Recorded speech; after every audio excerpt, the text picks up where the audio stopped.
کہیں گے ان حاجی صاحب کو بھی روک لو، اس طالب علم کو بھی روکو، اس عالم کو بھی روکو، شکل کیا بنائی ہوئی تھی، اصل کچھ اور تھا۔ اللہ ہم پر مہربانی فرما دے، ہم قیامت کے دن ذلت کو برداشت نہیں کر سکتے، دو بندوں کے سامنے کی ذلت ہم سے برداشت نہیں ہوتی، قیامت کے دن آپ کے حبیب صلی اللہ علیہ وسلم کے سامنے کی ذلت کہاں برداشت ہوگی؟ قیامت کا دن ہوگا، ہمارے سر پر گناہوں کے انبار ہوں گے،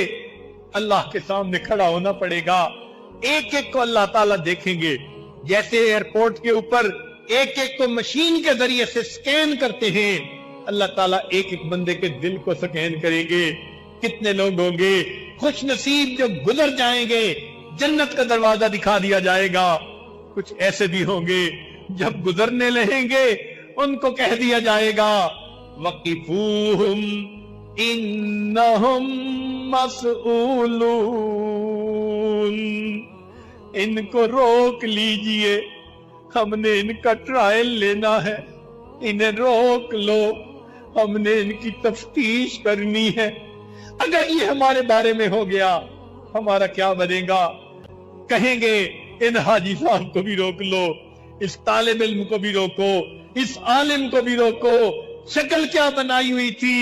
اصل کچھ اور تھا، آج درنگی سامنے آ گئی۔